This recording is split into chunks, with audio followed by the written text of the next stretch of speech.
eh, di sini di ruangan kebidanan kehamilan biasanya yang tersedia adalah tempat tidur, karena pasien akan diperiksa perutnya biasanya gitu kan. Kalau di tempat ini umum hanya biasa saja, kadang ada tempat tidur kadang tidak ya, hanya tempat kursi paling tidak minimal. Tapi kalau di kehamilan harus ada tempat tidurnya. Kemudian juga ada alat-alat yang kita gunakan untuk melakukan pemeriksaan fisik ya. Alat-alat pemeriksaan fisik itu biasanya adalah tekanan darah ya. Udah tahu kan? Tensimeter atau manometer. Terus ada stetoskop. Nah, terus kemudian untuk periksa fisik lain sama ya. Ada termometer ya, bak yang berisi termometer, terus kemudian pen light. Oke. Untuk periksa fisik nanti kita tahu bagaimana cara fungsi. Terus ada untuk mengukur tinggi fundus biasanya ya. Ini meteran atau metlin istilahnya ya. Ini udah putus ke dalam harusnya. Ya, pokoknya itulah ya. Nah, terus ini ada reflekhammer ya. Refleks ya, ini ketuk ya. Apa nama waktu itu? Ya.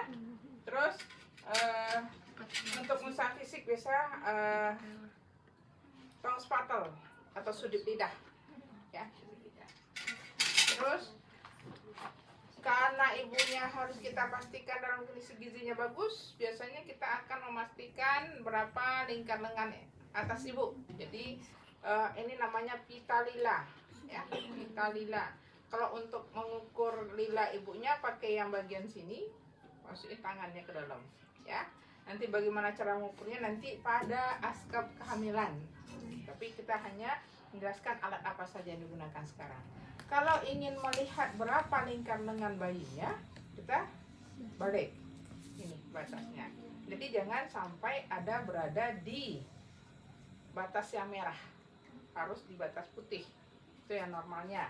Jadi kalau yang merah ini masih bermasalah, misalnya kurang gizi, biasanya itu cake kita namanya ya.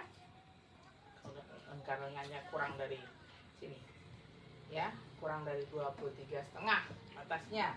Jadi ini pita lila. Nah, kemudian tambahan dari orang umum, orang biasa adalah ada namanya pemeriksaan panggul ya. Ini jangkar panggul. Anda pernah melihat jangkar panggul kan, kayak jangkar kan? Nah, jadi ini jangkar panggul. Jadi nanti akan diperiksa dari batas tulang pinna sciatica di sini, terus ada dari sakrum di belakang ke simfisis pubis. Nah, itu dari sini penunjuknya. Nah, berapa sentinya akan kelihatan di sini.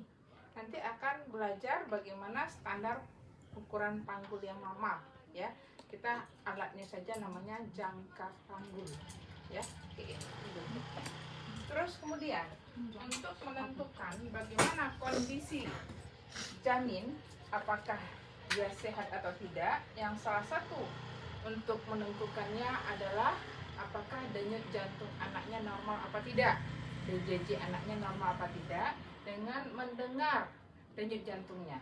Nah, alat yang sederhana yang digunakan ini namanya stetoskop bidan atau sebut juga lenek ya, lenek ya.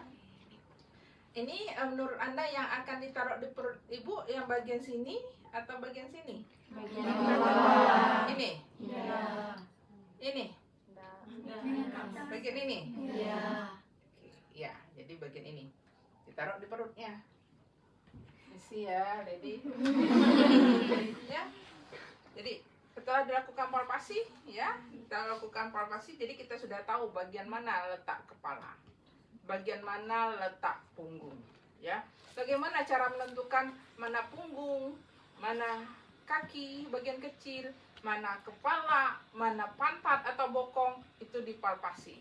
Nanti ada pelajaran khususnya nanti di askap kehamilan. Seperti ini bukan masa depan. Kalau seandainya ketahuan kepalanya bagian bawah terus punggungnya di sini, Jadi naruhnya sini. Punktum maksimum namanya, daerah sekitar mana yang akan diperiksa, ya. Tapi kalau punggungnya di sebelah sini, terus kepalanya di sini, periksanya sekitar di sini. Tapi kalau kepalanya di atas, dia sungsang, terus kemudian punggungnya di sini, taruhnya di sini. Kalau seandainya punggungnya sebelah sini, kepalanya ke atas, di sini bokongnya, taruhnya di sebelah sini. Kok bisa Bu nentukan? Ya, belajar. Jadi saudara, caranya ya, tinggal ada di sini. Bukan halo. Ya. Ini kalau kepalanya ke atas, sungsang ya, jangan di situ. Jadi diafragma yang ada di sini nih yang akan mencakup suara yang ada dari dalam. Ini namanya lenek, ya. Terus kalau seandainya lebih modern lagi, biar malas Bu dengar-dengar, nah ada Doppler. Ya, alat yang lebih canggih. Doppler ini ada macam-macam, dari yang harganya murah sampai yang mahal. Ya, makin mahal makin banyak itunya. Kelebihannya. Kalau yang lebih mahal ada penunjuknya di sini berapa kalinya, ya.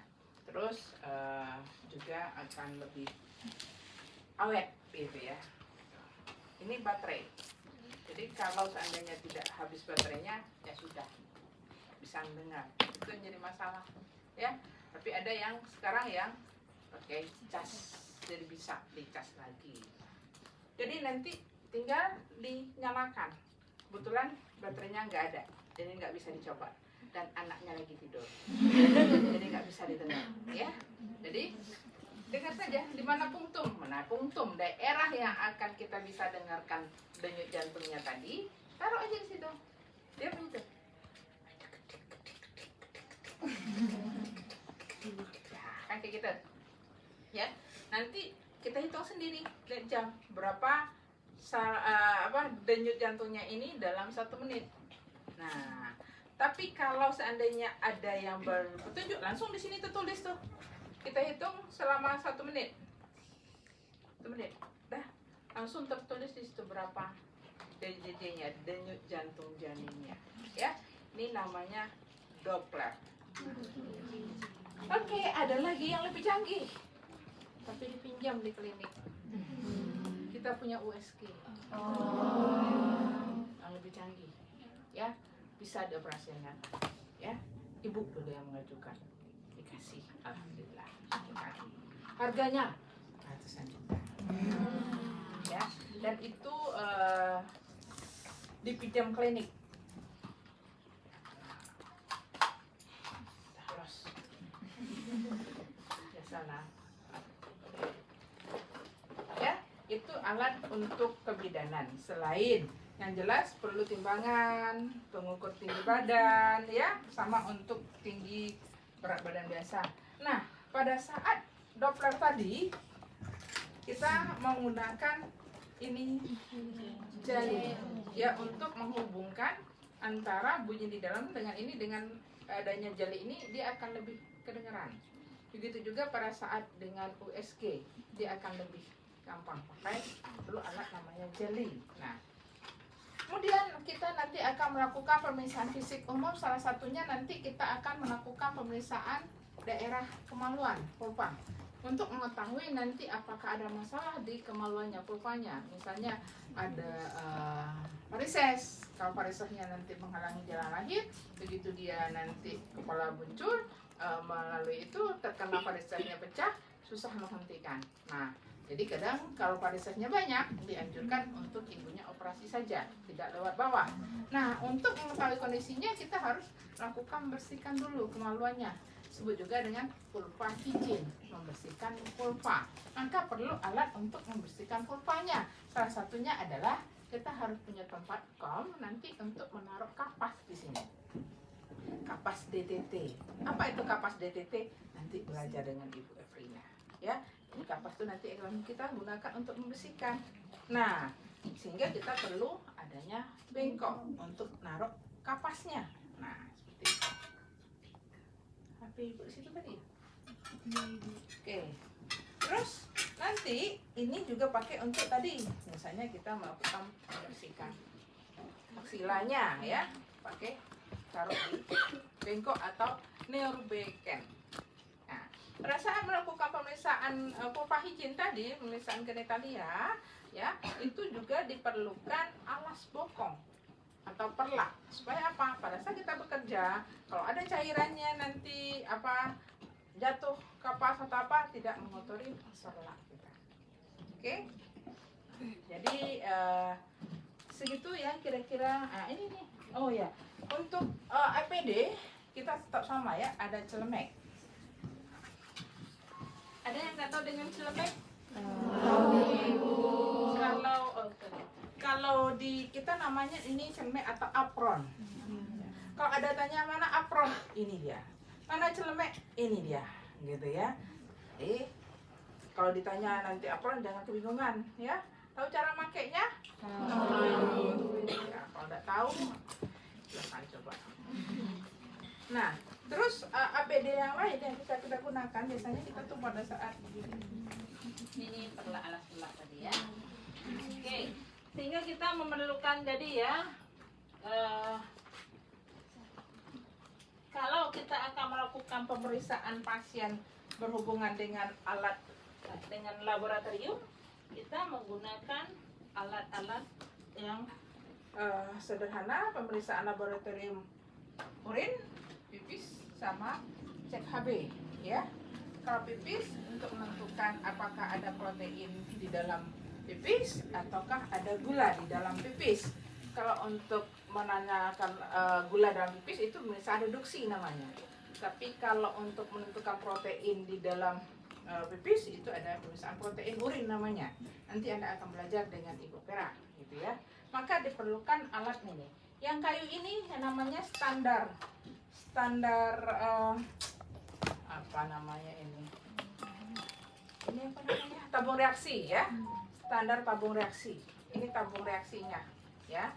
Nanti dimasukkan itu pipis ibunya ke sini, terus nanti baru diambil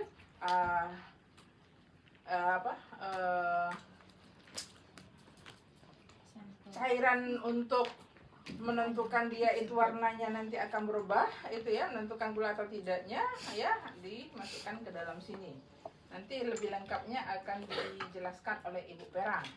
Nah, ini adalah pinsetnya. Pinset sedotannya. Pinset ya. Sedotan untuk menarik cairan yang dibutuhkan. Nah, ini baru penjepit. Ya. Karena nanti akan bakar. Ya, dengan kayak gini pakai spiritus, lampu spiritus. Jadi digoyang-goyangkan di atas lampu spiritus. Ngeri soalnya agak longgar, nanti pecah. Ya, digoyang-goyang ya. Nanti dibakar. Sini lampu spiritus, dibakar-bakar di sini kulit-kulitnya. Oke, nanti akan merubah warnanya. Bagaimana hasilnya, cara membacanya nanti dibelajar dengan Ibu Pera. Sekarang kita alatnya saja. Oke. Nah, itu yang kita butuhkan untuk pemeriksaan lab sederhana. Tinggal nanti kalau seandainya cek HB, berarti kita akan perlu namanya alatnya adalah HB Sahli. Nah, apa HB Sahli? Ini dia. Panas. Ya. Sama ya, ini untuk jepit sedotannya, ini tabung untuk memasukkan cairannya, terus ini nanti ada alat untuk nyedot darahnya setelah ditusuk, terus ini untuk sikat membersihkan, terus ini ada standar untuk menentukan kira-kira HB-nya nanti berapa dengan menggunakan standar.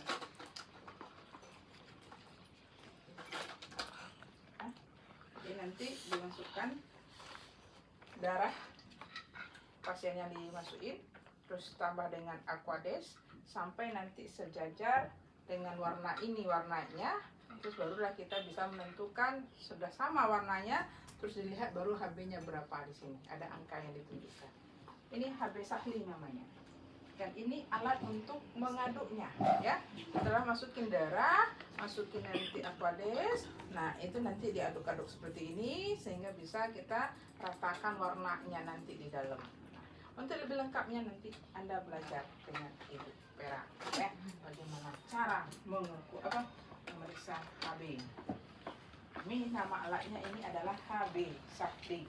Nah, ini alat-alat yang digunakan untuk bersama-sama memeriksa hamil. Nah, jadi makanya perlu pasang, perlu alkohol swab. Gitu. Oke, itulah alat yang diperlukan di ruang hamil ya, selain tali timbangan sama pengukur tinggi. Oke, ada pertanyaan? Cukup bisa dimengerti? Oke, kita keluar dari sini. Bisa yang semuanya? Oke, jadi kita habis bersalin langsung pasang KB. Oh, malah belum lahir malah ya. Sudah punya ancang-ancang lah saya nanti kalau seandainya sudah lahir saya pengen pasang KB lah. Makanya kita jelasin ceritanya ya.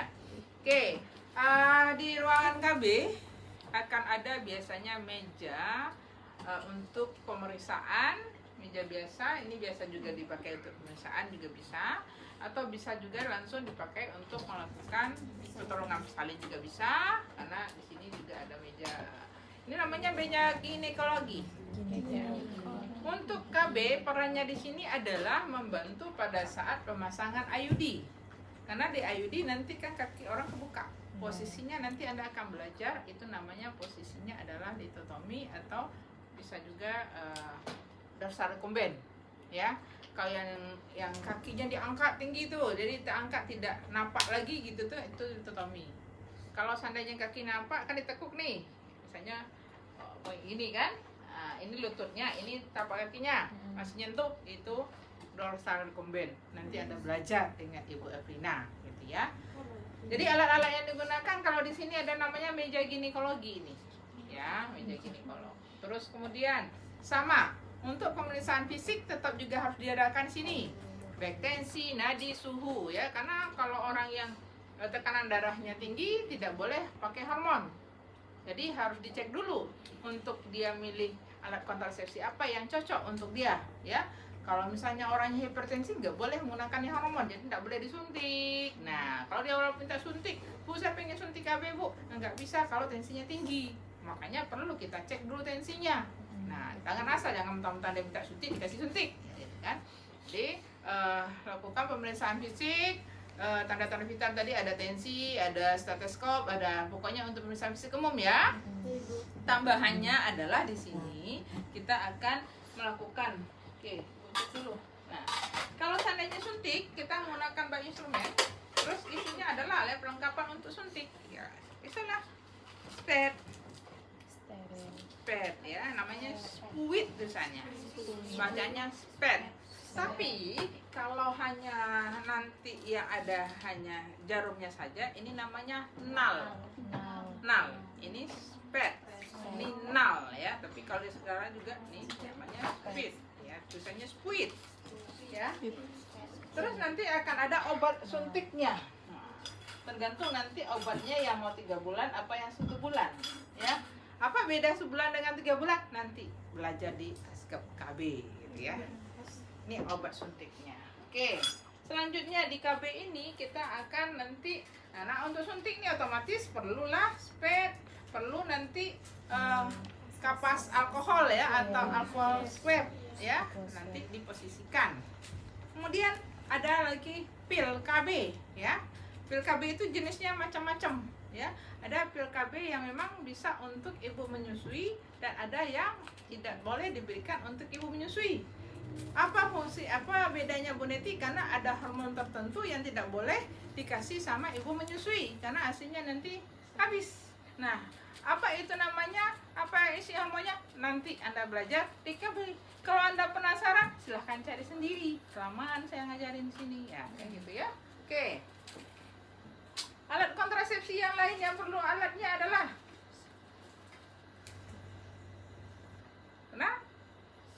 tahu apa ini? Tahu? Kondom ya, mereknya Sutra. Apa Bu Neti? Sutra Bu? Iya benar.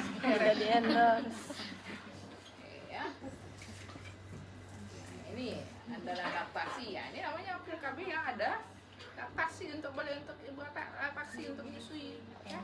Apa bedanya? Nanti.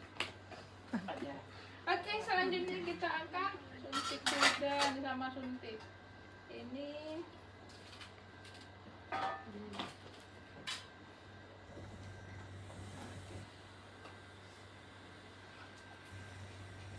Ini untuk alat membuka implan. Coba kita cari pemasangan dulu.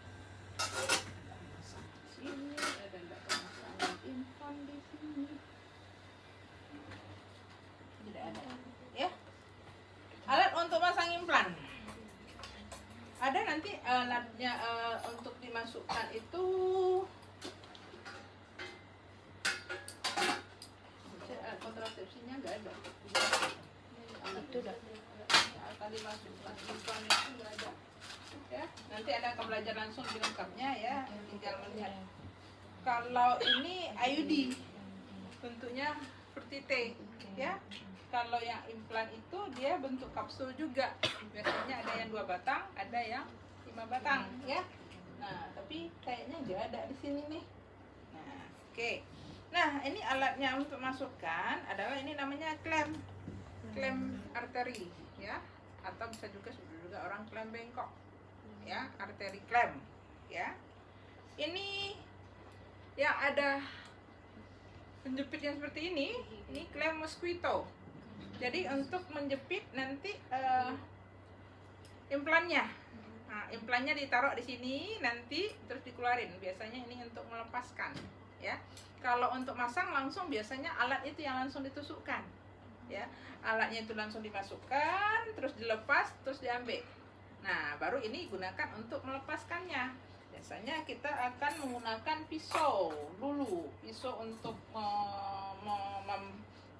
mengoles dulu untuk membuka lukanya dulu ya, menyayatnya itu sebut juga tuh dengan pisau itu apa namanya? Kan bukan kaptar yang jelas ya. Nah, nanti lah ibu ini ya, lupa ya. Nah, apalah namanya, sudahlah nanti ini ya, di black dulu. Ya, sayat dulu ya, kira-kira 2 mm, 2 mili ya, bukan 2 cm ya, 2 mili gitu ya. Berapa lah 2 mili sekecil gitu ya. Terus nanti didorong, terus nanti ditarik, terus dibalik ke atas, dipegang itunya. Nah, ya, atau boleh juga kalau enggak punya mosquito ini, kalau enggak mosquito ini pencet, nah dibalik, dibersihkan jaringannya terus ditarik keluar. Nah, seperti itu. Jadi bagaimana tekniknya Nian nanti akan dipelajari dengan Ibu Eni Susilawati MKB ya. Ini Ibu nggak tahu kenapa ada di sini. Ini harusnya nggak ada di dalam sini, bagian sini. Ya, ini adalah gunting episiotomi. Ya, gunting episiotomi.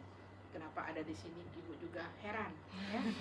Ini gunting episiotomi adalah untuk menggunting kalau seandainya nanti perineum, daerah kemaluan itu kaku, sehingga nanti pada saat kepala lahir dia lagi ngedel, dimasukkan ke bagian ini. Makanya bagian ini tidak tajam, masukin ke sini terus namanya gunting episiotomi, tapi tidak ada hubungannya dengan implan. Nah, pokoknya bukan heran kenapa ada di sini. Ini ya, mungkin kenapa ada di sini ya, mungkin untuk membersihkan prinsip ya. Tadi kalau luka tadi berdarah kasih plester, kasih kasa, kasih betadin di sini ya. Ini pinset. Nah, pinset itu ada 2, ada pinset anatomi dan ada pinset chirurgi. Kalau seandainya dia polos-polos kayak gini, ini pinset anatomi namanya. Tapi kalau ada giginya itu namanya pinset chirurgi. Ya. Jadi ada beberapa bak instrumen ya. Ini bak instrumen sedang, ini bak instrumen kecil, ini bak instrumen besar. Ya, namanya bak instrumen. Kenapa bak instrumen? Ya, namanya bak. Instrumen apa? Ini alat-alat.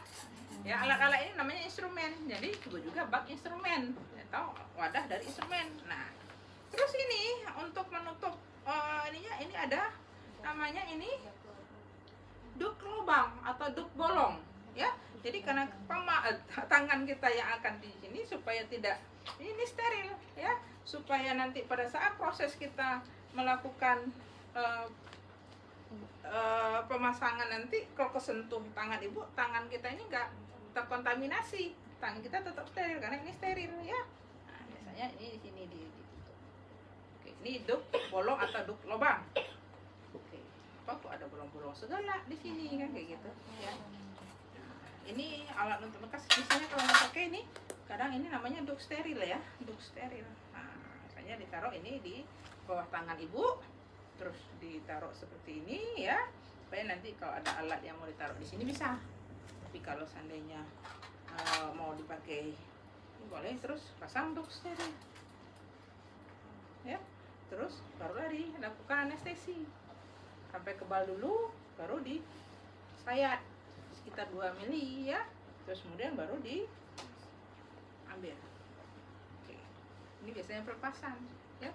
Kalau yang memasang itu juga pakai anestesi ya, pakai disuntik dulu, jadi tambahannya adalah spet ya. Tapi langsung biasanya alat yang sudah dibeli langsung ya, kayak gini nih. Kalau IUD nih kan ada alatnya sudah langsung di dalam partnya seperti ini IUD nih. Jadi kalau implan juga ada alatnya khusus tersendiri, baru langsung diambil, dibuka dulu, langsung alat yang itunya tulang ditusukkan ke sini ya. Dia semacam pulpen, kayak pulpen lah ya, tapi tajam ujungnya kayak jarum suntik yang besar, itu yang dimasukin, tapi di anestesi dulu ya, anestesi dulu. Oke, ini yang untuk implan. Lanjut ke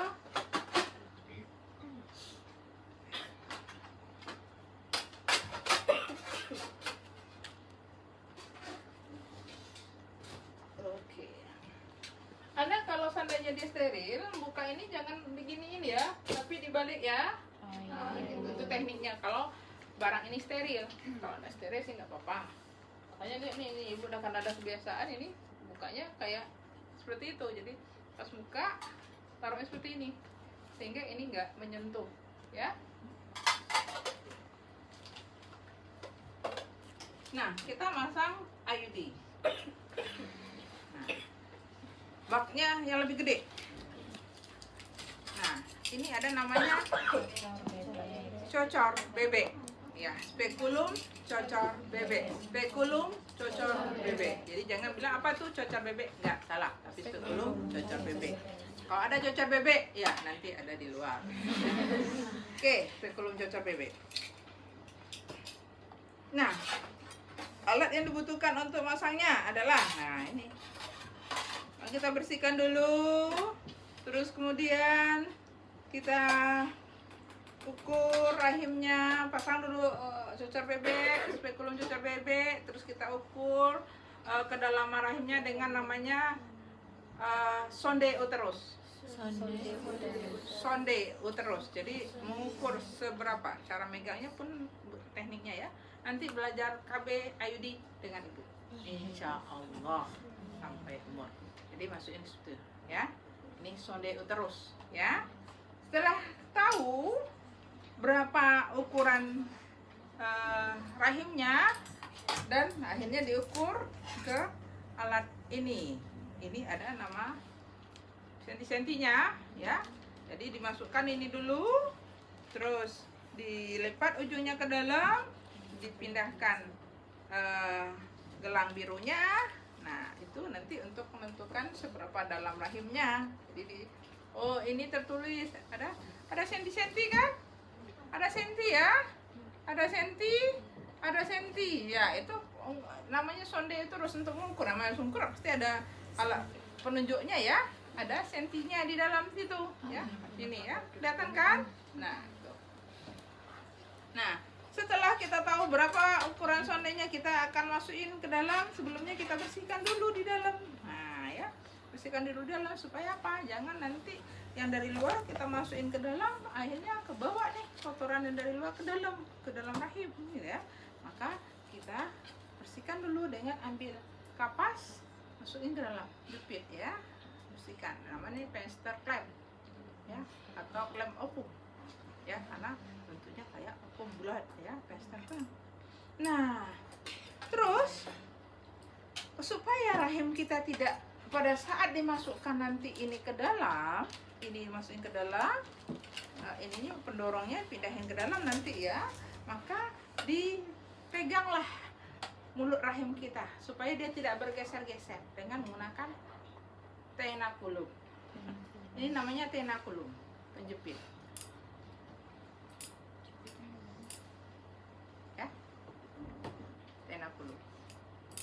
Ya, jadi rahim kita seperti ini, dijepit seperti ini. Sakit Bu Neti? Lumayan. Yuk niat Bu Neti, silakan coba. Ya, oke ya. Bisa Anda buka? Silakan Anda buka.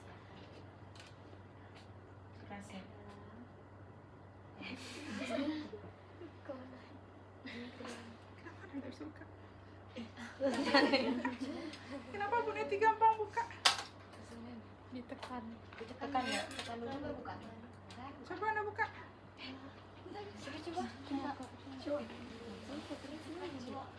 Coba kunci lagi. Coba tengah-tengah.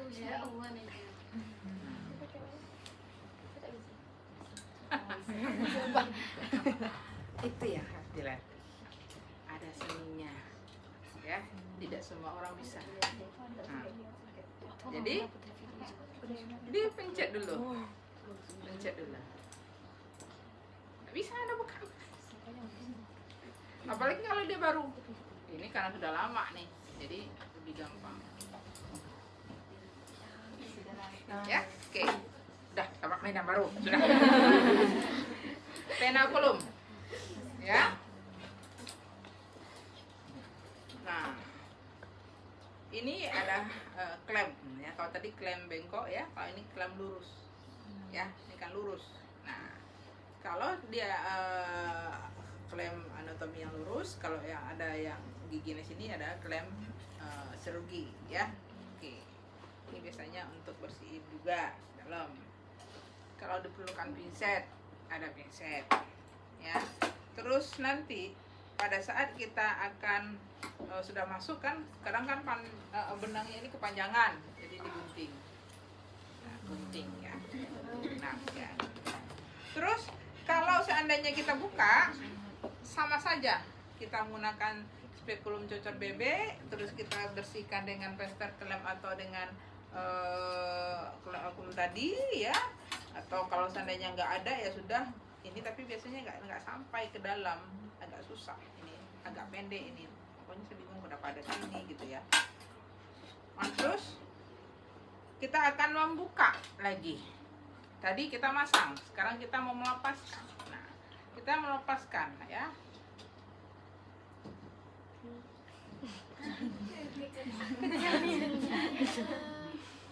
Kelihatan? Namanya apa coba? Tang buaya. Tang buaya. Tang buaya kan kalau kayak mulut buaya. Iya. Nah, jadi gunanya ada apa? Nanti kalau seandainya nanti kita misalnya di sini IUD-nya tidak ada benangnya, lepas, sehingga kita ambil nih, tarik nih. Kita pelan-pelan keraba ada sentuhan benda di dalam, jepit dengan itu. Kenapa kecil? Ya karena mulut rahim kita kecil.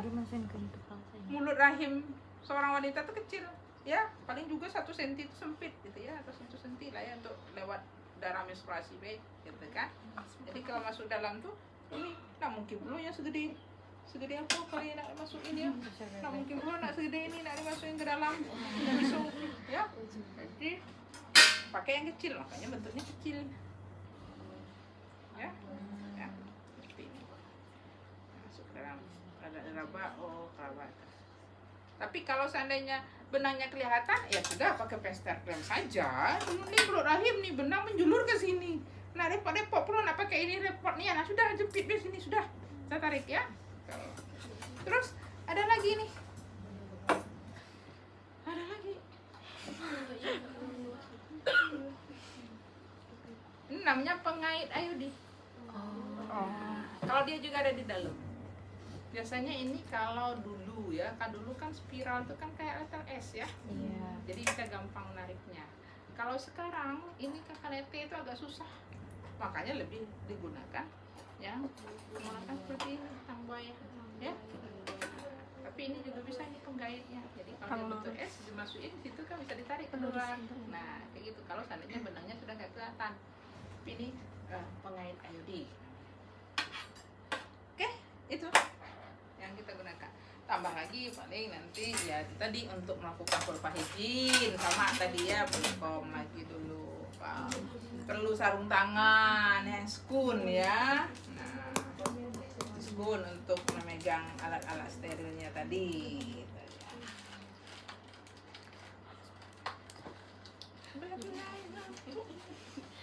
Oke.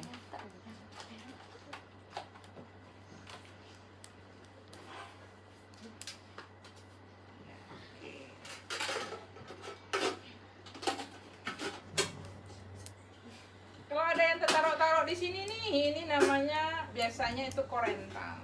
Ya, korentang.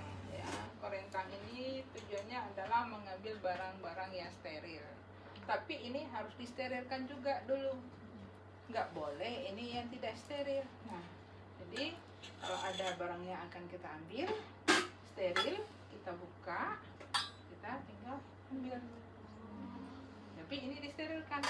Biasanya kalau sudah disterilkan ini ditutup dengan plastik kiloan itu ya, 1 kilo, supaya debunya nggak masuk. Nah, jadi kalau orang mengambil, ambil plastiknya ke atas, buka ininya, terus taruh, terus buka alatnya, terus ambil alatnya. Karena kita ini kan steril nih, kita mau ambil. Jadi tidak pakai tangan. Nah, masalahnya sekarang penggunaan ini sudah mulai jarang. Karena apa? Kadang ini lupa orang mensterilkan. Jadi ini kadang suka tidak steril, kadang lupa menutup. Nah itu, jadi sehingga yang kita harapkan tadi steril, jadi nggak steril lagi. Nah, tapi kalau ada nih namanya, kalau ada tahu korentang, ini yang korentang ya. Terus di pos KB ini atau di ruang KB ini ada lagi suatu keterampilan, yaitu untuk melakukan IVA test. IVA test untuk mendeteksi apakah seseorang itu mempunyai kemungkinan punya kanker serviks.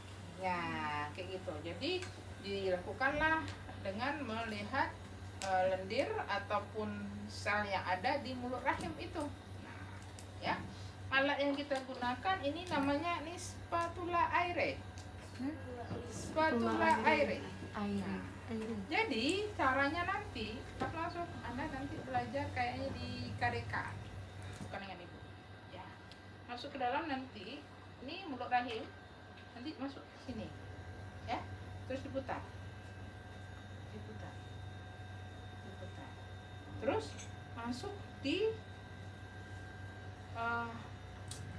ini apa kaca kan?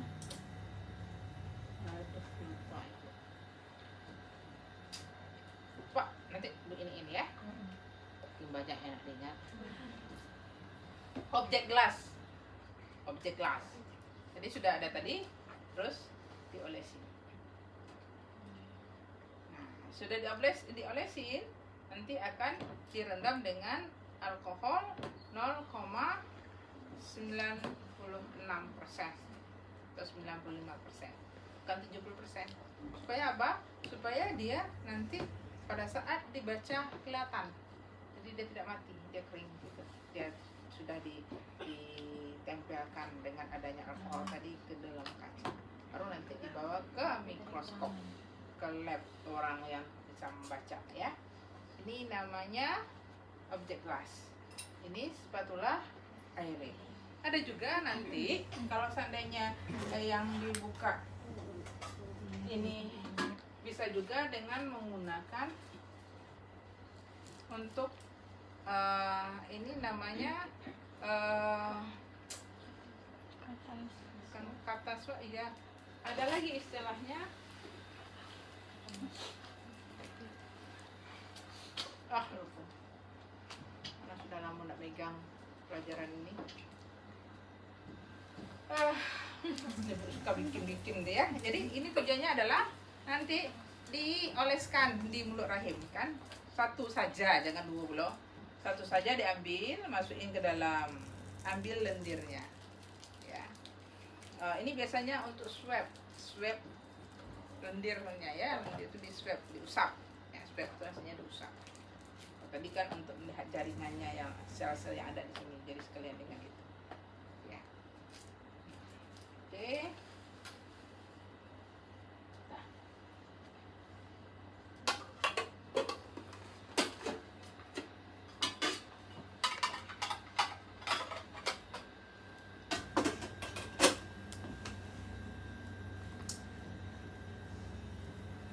Ini regen asam asid tadi untuk ngecek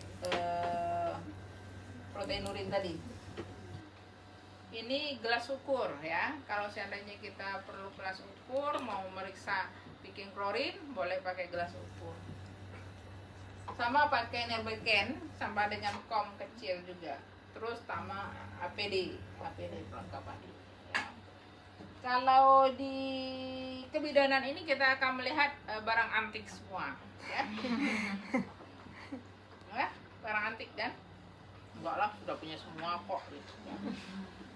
Ya namanya juga kesehatan cash pro. Nah, jangan kaget. Ini alat reproduksi laki-laki, kenapa ada di cash pro, Bu? Karena nanti ngajarin masang kondom. Ya, jangan nanti Anda bilang nanti ngajarin orang kondom. Gimana cara masang kondomnya, Bu? Jadi Bu, masukin gitu ya Bu kondomnya ke dalam ya Bu ya, seperti ini sampai mampet. Nah, jadi baru Ibu mulai main kata. Kayak gitu kan? Ya sudah, 3 bulan lagi dia datang. Hamil. Bu Bidan, kenapa saya tetap hamil? Saya menggunakan kondom. Benar Bu, benar Bu, setiap mau main saya pakai. Gimana caranya? Ya Bu suruh taruh di atas. Kesini telunjuk saya Bu. Tangan saya Bu. Kata dia gitu kan. Jadi benar-benar Bapak taruh sini. Iya Bu Bidan, pantasan. Salah ngasih tahu caranya. Makanya dalam kita ngasih edukasi langsung membawa alat peraga biar jelas. Jangan salah Anda ngasih informasi ya. Anda bilang, jadi Pak, Bapak nanti kalau sebelum main Pak masukin kondomnya ke dalam dulu ya Pak ya. Jadi iyalah, benar dipraktekin. Kata Bu Bidan, masukin ke sini dulu baru dia main. Kondomnya sambil main ini dipegang. Nah, gimana nggak akan hamil, iya kan? Nah, makanya kalau Bidan ngasih edukasi itu yang jelas. Tidak ada kata samar-samar, jelas ya. Jangan pula Anda malu. Ya, jadi Anda nak jelasin, malu kamu. Anda jadi Pak, jangan pula. Anda harus percaya diri, ya. Jadi bidan itu seperti itu, nggak ada kata malu. Ya. Anda masih mending ini semuanya perempuan. Ibu dulu SPK masih seumuran dari SMP ke SMA. Bayangkan masih SMP. Pelajaran di semester 1 adalah mengenal anatomi alat reproduksi pria dan wanita. Nah, datang gurunya langsung dipampangkan itu. Ini laki-laki, kau laki-laki dan nunduk. Yang perempuan udah nunduk. Tak jadi ngeliat gitu kan. Kenapa? Karena diajarin harus belajar ini alat reproduksi anatomi perempuan. Ini alat anatomi laki-laki gitu kan. Kalian perempuan kan tidak apa-apa lah man gitu kan. Tapi ini ada laki-laki, ini ada perempuan. Kan malu dengan laki-laki, apalagi kita masih ya habis SMP lah ya, ke SMA. Malu, masih tabu. Nah, tapi itu yang harus pelajari. Nah, maka gurunya, coba siapa yang nunduk? Tak boleh kalau ada yang nunduk tuh. Ini harus kalian ketahui namanya. Ingat ibu namanya, nama ibu tuh Ibu Farida Syakdanur. Nah, hafal ibu tuh, dosen ibu tuh yang ngajarin anatomi. Nah, oke. Ada lagi? Ya tetap pakai handscoon. Asal kalau memang dibutuhkan. Oke, ada yang mau ditanya? Oke, silakan. Kenapa alas kain yang untuk ke alat-alat itu warnanya hijau itu? Oh, ini kebetulan saja biar seragam dikasih hijau. Oh. Tidak perlu harus hijau, putih boleh, biru boleh. Ya. Iya. Kalau kami dulu waktu itu biar seragam semuanya. Jadi kalau untuk ini alas troli, duk kasih warna hijau biar cantik gitu ya. Jadi kalau dulu siapa yang kena sanksi, sanksi beli ini kain nanti dipotong-potong. Nah, era ini ada yang kena sanksi beli bok, nah gitu ya. Jadi karena belinya dulu dalam ukuran banyak, pakai bal ya, gulung kayak gitu, jadi dapatnya banyak, jadi warnanya itu gitu loh. Mau dibikin bolong kayak, mau dibikin segi ukuran seberapa, atau ingin alas troli ya, jadi bebas ya. Ada mau ditanya lagi ya? Mengenai pemasangan Audi itu kira-kira berapa lama? Kayak misal ada KBP 3 bulan, ada sampai 3 bulan. Kalau Audi itu berapa bulan? IUD, IUD tulisannya, IUD ya, tergantung jenisnya. Ada yang 5 tahun, ada yang 10 tahun, ya ada yang 8 tahun, tergantung nanti jenis apa yang dipakai. Nah, kalau ini CUD gini ada 10 tahun, 10 tahun, 10 tahun biasanya di kemasan ada 10 tahun. Ada di kemasannya tertulis 10 tahun, 10 tahun, ya, ada yang 10 tahun. Nah, ada yang Novate, biasanya Novate itu ada yang 5 tahun, misalnya gitu kan, tergantung alat kontrasepsi apa yang jenisnya yang dimasukkan. Kalau TCU 380A itu 10 tahun. Biasanya di kemasan itu ada keterangannya. Jadi sebelum Anda melakukan pemasangan, Anda lihat stok apa yang ada dulu. Anda cek ini sampai berapa lama boleh digunakan. Oke. Ya, ada kan? Jangka waktunya ditulis di situ. Oke. Ada lagi? Kita sudah ke KB yuk, padahal baru 3 ya, pemisahan fisik umum, pemisahan kehamilan dan persalinan ya. Anda kenapa ke KB dulu? Nah, untuk memudahkan kita dalam memberikan edukasi pendidikan kesehatan kepada calon aseptor, kita harus menggunakan media. Media yang bisa digunakan biasanya adalah ada lembar balik namanya. Terus kalau yang ada apa yang bisa saya bantu, itu namanya ABPK, alat bantu pengambilan keputusan. Ya, jadi di situ ada banyak keterangan itu nanti bagaimana caranya menggunakannya. Bagian itu ada tab-tabnya, ada lidah-lidahnya yang nanti bisa dipakai. Bagaimana caranya itu nanti akan belajar dengan Ibu Normisi. Ya, burung bawor. dibentuk lembar balik. Oke, apalagi itu sudah. Ya, ini perlu lampu sorot ya. Pada saat kita melakukan pemasangan perlu lampu sorot. Terus juga nanti untuk pencegahan infeksinya nanti perlu baskom, ya, baskom yang berisi larutan klorin dan larutan air DTT. Nah, yang mana itu klorin, yang mana DTT, bagaimana cara bikinnya? Nanti belajar dengan Ibu Evelina tentang pencegahan infeksi, ya. Biasanya dibutuhkan larutan klorin, terus baru nanti dikasih air. Terus perlu adanya keranjang sampah atau tempat sampah medis, sampah non medis, ya. Tergantung nanti dari warnanya. Ya, kalau sampah medis itu ada yang merah, ya. Nanti Anda akan belajar dengan Bu Evelina lah nanti, ya, tentang PI. Ya, ada tempat sampahnya. Jadi kalau seandainya ada kasa habis kita bersihkan, nah itu kemana masuknya? Itu nanti Bu Evelina. Masuknya ke tempat sampah biasa kah, atau ke sampah medis kah, atau sampah basah? Terserah, nanti akan Anda pelajari dengan Ibu Evelina. Oke? Ibu hanya jelasin fungsi alatnya saja dan apa nama alatnya, ya. Oke. Ada lagi yang mau tanyain?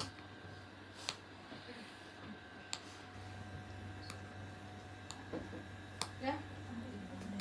Selimut ya, untuk menutupi supaya tidak kedinginan. Nah, kenapa ada handuk, Bu? Ya, untuk kalau habis BK untuk ngeringin pipis. Kalau untuk cuci tangan pakai handuk juga. Oke, ada apa? Ada apa? Ada pertanyaan? Tidak, Ibu. Bisa? Bisa, Ibu. Oke. Mau tur lagi? Oke. Ya. Selanjutnya kita akan yang tadi sempat terpending ya, sempat terpending karena harusnya kehamilan itu lanjutnya ke persalinan, tadi sudah loncat ke KB, sekarang kita akan mengejar ketinggalan tadi ya.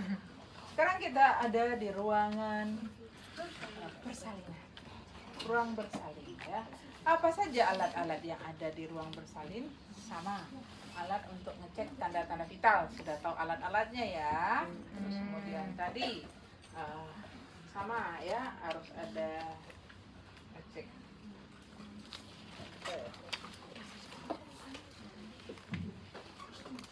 Ini apa nih Bu Neti? Ini adalah Doppler dengan versi yang berbeda. Kalau tadi Dopplernya bentuknya kecil tidak bisa dilihat, kalau sekarang ini bisa dilihat. Ya, jadi kita akan mendengarkan jantung di sini. Nah, ya, nanti kita akan nyalakan. Ini kayaknya tidak ada baterainya ya, karena dicas juga nih. Baik, ini ya, oke.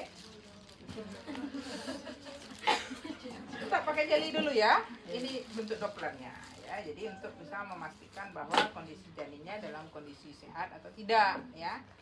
Normal apa tidak. Jadi kedengaran keras di sini. Ya. Oh, ini jadi radio. Jadi ini angkat-angkat ya. Bagaimana cara penggunaannya? Ada SOP-nya di sini. Silahkan dibaca ya caranya. Oke.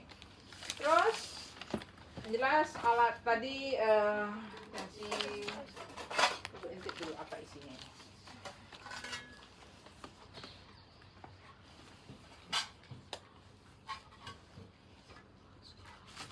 Ini obat-obatan suntik biasanya pada habis melahirkan supaya mempercepat lahirnya plasenta dan tidak mencegah perdarahan, biasanya dikasih injeksi oksitosin ya. Makanya perlu ada spet dan insulin di situ. Terus ini sama meteran untuk mengukur tadi berapa tinggi fundus ibunya ya. Biasanya diukur dari, karena tadi tidak bisa dikeluarkan, makanya sekarang dikeluarkan. Misalnya dari sini dulu, terus ke berapa puncak rahimnya ya. Oke.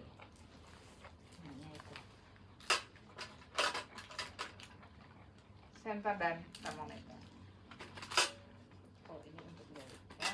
Masalah untuk bisa kalau diperlukan. Ini advokat atau IV kateter kalau untuk memasang impus. Biasanya kalau yang di kamar bersalin ini ukurannya akan lebih gede.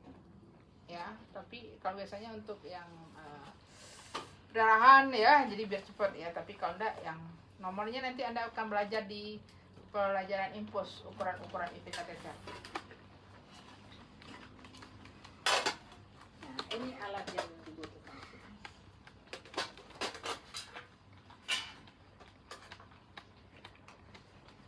Ya. Duk. Ini duk steril ya. Misalnya untuk menahan perineum pas pada saat melahirkan.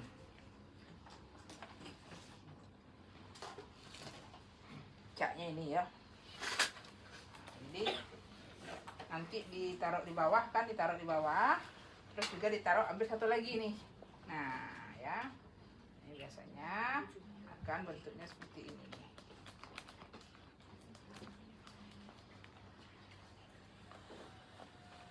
Makanya ibunya sini ngadopnya sini caknya ya.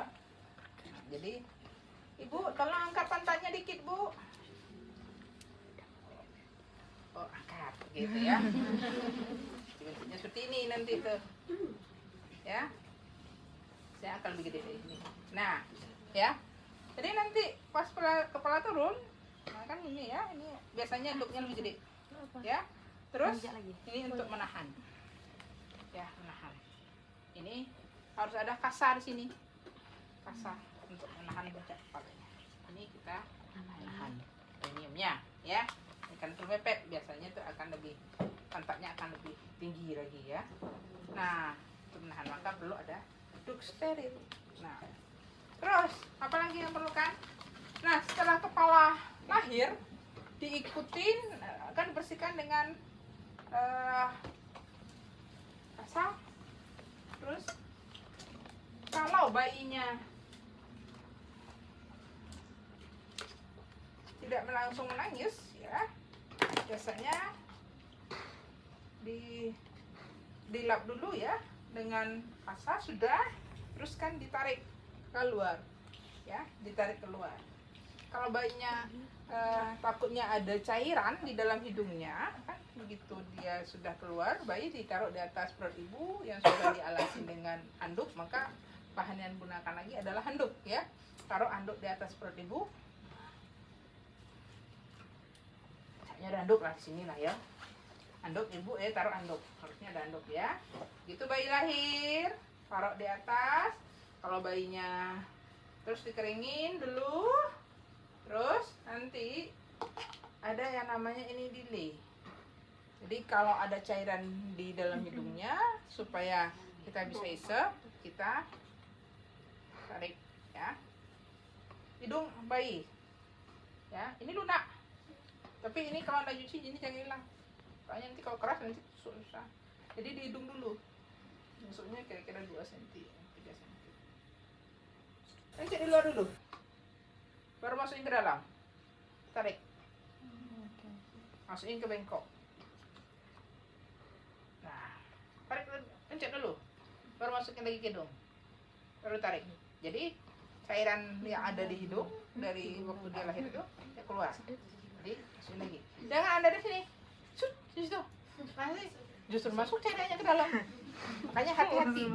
Kesalahan kadang ya, kelalaian kadang itu jadi masalah.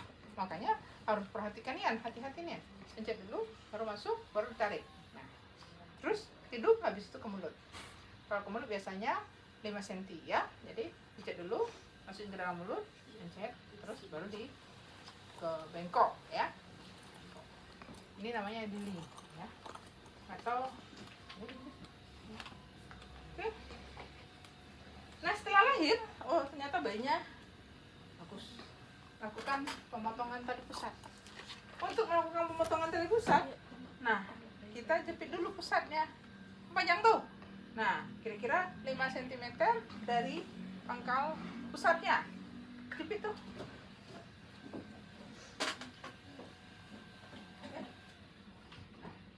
Micanya ini masih di placenta, caknya ya. Nah, dari ari-arinya masih di dalam. Nah, jadi ini bayinya, terus dijepit. Biasanya diurut dulu, terus lagi.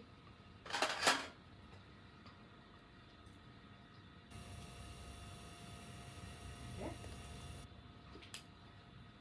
Nah, baru gunting tali pusat, miring, bengkok ya, terus dilindungi tangan. Oke, tinggal dia terlepas. Nah, ini yang tadi kita udah belajar, ini adalah klem yang ada giginya, klem chirurgi ya. Kalau yang tidak ada ya, klem anatomi. Nah, terpisahlah antara si ibu dengan anaknya ya.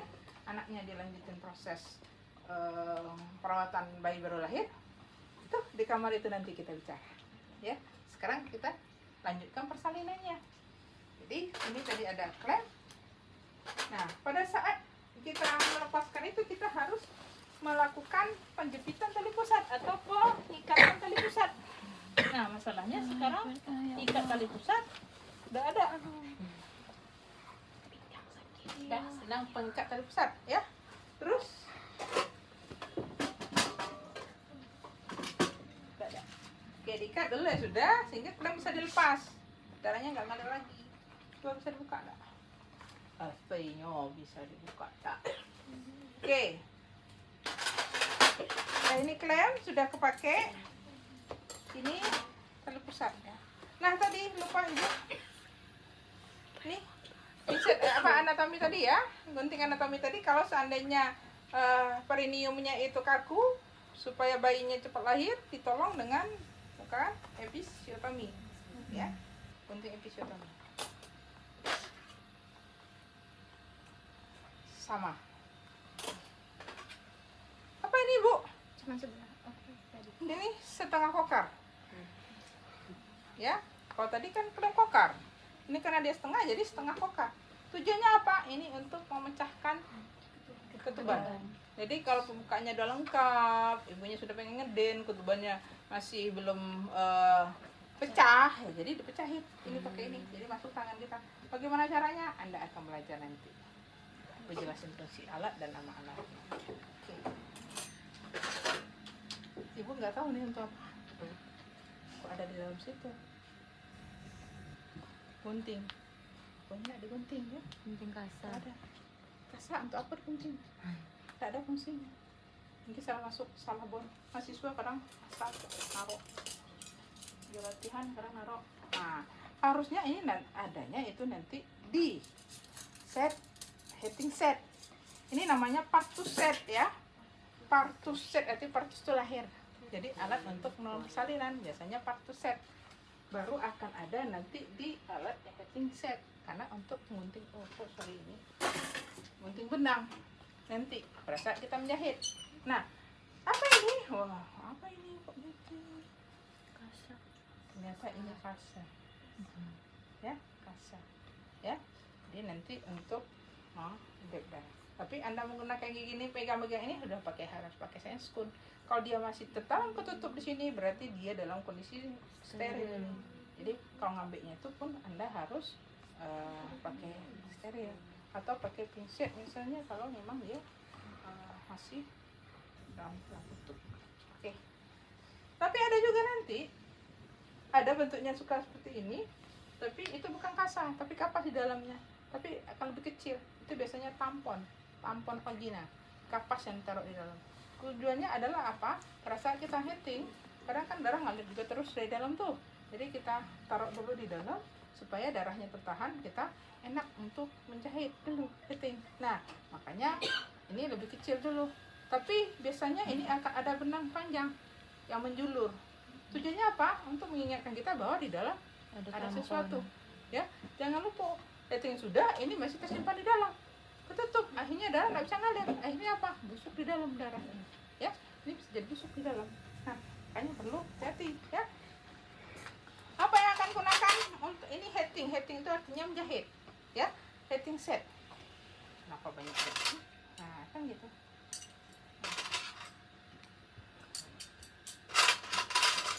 Ya, ini namanya nail powder. Penjepit benang, penjepit jarum. Jarumnya nggak ada. Ya, jarumnya nggak ada. Nanti akan belajar dengan heating. Menjahit pada pelajaran KDK dengan Ibu Li Artika biasanya. Kita kan PDK. Ini ya KDK, Keterampilan Dasar Bidana. Menjahit. Jadi ini untuk alat pemegang jarum atau nail powder, karena nail itu jarum, powder ya. Terus pinset. Oh ya, ini ada. Biasanya harusnya di sana. Ya, enggak ada di heating. Kalau ada di heating, nggak boleh. Ini namanya kateter. Ini juga kateter. Kalau ini kateter karet, ini kateter logam. Ya, biasanya penggunaannya kalau seandainya, nah ini. Ya.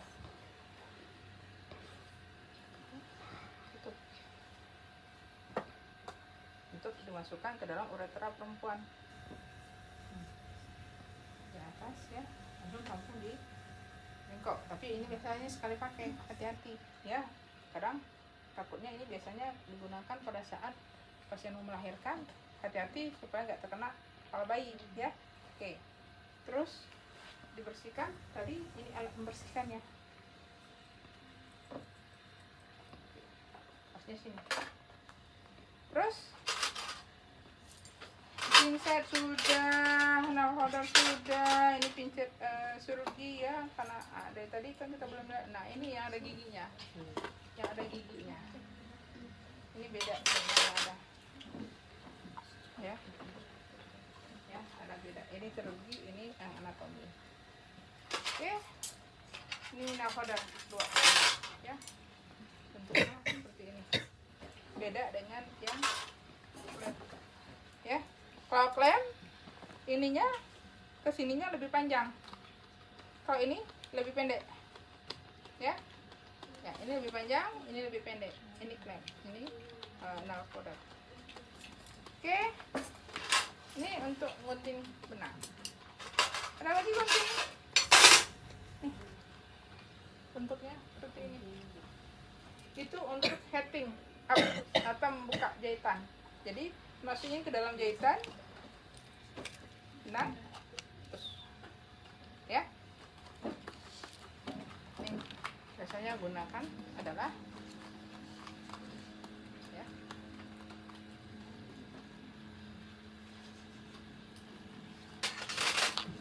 Tadi kenapa hijau? Ya biar sama dengan ini warnanya. Biar cantik. Kita tekan ganti gitu ya. Kenapa biru? Udah duluan beli biru masalah. Ya. Oke, itu alat untuk heating set ya. Jadi untuk ini perlu lagi jarum suntiknya. Terus tambah tadi ada benang.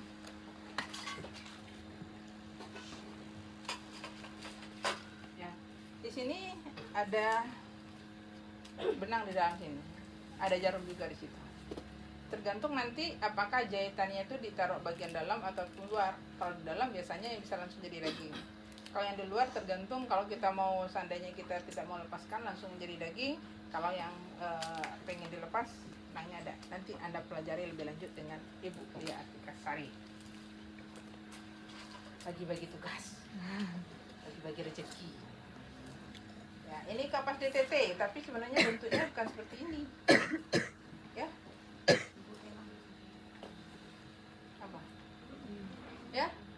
Ini kapas DTT ya, nanti untuk membersihkan kapas yang sudah dikasih DTT untuk membersihkan kemaluan. Oke. Udah, itu secara umum ya. Terus nanti tambah ada piring plasenta, tempat plasenta ya.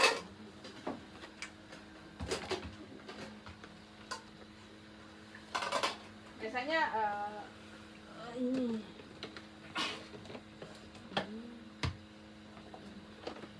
ini adalah safety box, tujuannya adalah untuk menaruh benda tajam, jarum, spade yang sudah dipakai ya, taruh sini, jangan yang baru ya, rugi kita. Ini biasanya ada ini tempat plasenta. Tapi kalau sekarang dianjurkan adalah yang plastik. Kenapa? Karena biasanya dianjurkan sekarang plasenta itu direndam dengan larutan klorin. Sedangkan kalau larutan klorin kalau dikasih ke dalam stainless, jadi ini akan berkarat. Itu contohnya. Ya, salah penggunaan. Nah, ini paling kasar, apa bengkok. Kalau APD ya, jelas APD tahu ya. Untuk penutup rambut. Ya, kepala, ya, masker, sarung tangan, tisu, dan sebagainya. Untuk penanganan kedaruratan perlu disiapin infus. Ini infus set, infus transfusi nih, ya. Ini ada kacamata, ya. Naik gunung. Ya, kalau yang ada dua nih untuk transfusi, blood transfusi ya, transfusi darah, blood transfusi set, nah kan blood transfusi set, ya, untuk kalau dibutuhkan darah nantinya, kalau dia perdarahan langsung saja pasang yang ini, atau kalau dia tidak ada perdarahan hanya ganti cairannya saja, istilahnya cukup dikasih yang satu saja, kan ada yang satu tuh ya, oke, sudah. Nah, perlengkapan bayi lagi nanti. Perlengkapan bayi, perlengkapan ibu. Nah, apa saja perlengkapan bayi, apa saja perlengkapan ibu. Nah, ya bedong-bedong bayi, handuk, kain panjang, celana dalam, bra, ya, perlengkapan ibu ya. Seperti itu. Ini ada yang bedanya, ini underpad. Pernah dengar underpad? Pernah. Nah, underpad ini untuk alas tempat pokok cairan ya. Nah, terus gurita. Ini kateter, kalau seandainya pasiennya nanti habis melahirkan, kandung penuhnya penuh, kita keluarkan dengan menggunakan kateterisasi. Ini kateter. Bagaimana cara pasangnya nanti dengan ibu. Nanti lah ya, adalah di Ada pokoknya. Itulah pokoknya. Ada yang mau ditanyain? Bisa? Jelas yang gue sampaikan? Kenapa baju ibunya di dalam? Bingung ibu. Harusnya kan baju ibu disatukan dengan itu. Ya sudahlah, karena tadi ada di dalam sini ya sudah bu pulangin. Harusnya enggak di situ. Ya, tidak di kartu set.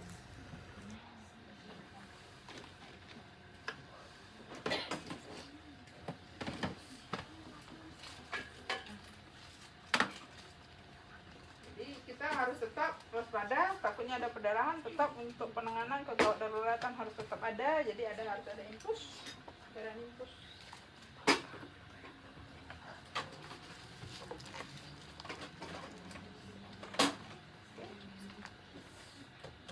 Lampu sorot. Ada yang mau ditanyain? Tidak, Ibu.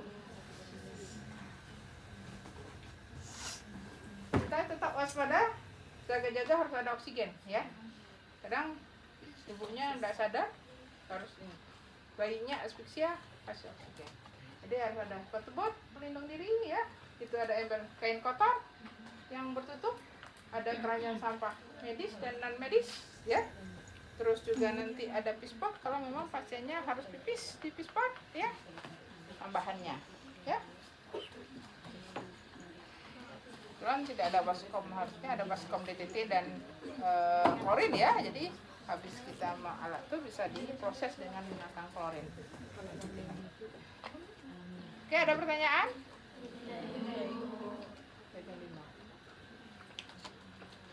Perasaan waktu tadi 3:30 ya? 1,5 jam. Tak terasa. 1,5 jam. Ada pertanyaan? Tidak, Ibu. Kalau seandainya memang biasanya kalau pasien itu anaknya besar atau kehamilannya besar, biasanya dilanjutkan sana. Biasanya itu akan terjadi distosia bahu atau nyangkut bahunya. Makanya supaya lebih gampang ditolong di meja itu, ya. Jadi kakinya lebih ke atas, terus kita bisa langsung di depan. Kalau ini kan kita harus miring, ya. Terus juga penyakit yang biasanya yang jadi masalah bidan itu adalah sakit pinggang, ya. Kenapa? Oh, begini. Kayak gitu. Lagi kalau jahit lama. Kok makanya gue mau buka praktek kalau ibu jadi dosen, jadi bisa berdiri duduk berdiri gitu kan. Kalau bidan harus segini banyak ya. Apa yang harus kita banggakan ya, melototin kemaluan orang gitu ya. Nah apa pula yang ada banggakan gitu kan. Nah tapi situlah tugas kita. Oke, ada yang mau ditanyain? Tidak, Ibu. Kalau nggak ada, kita selesai di persalinan. Kita nikah.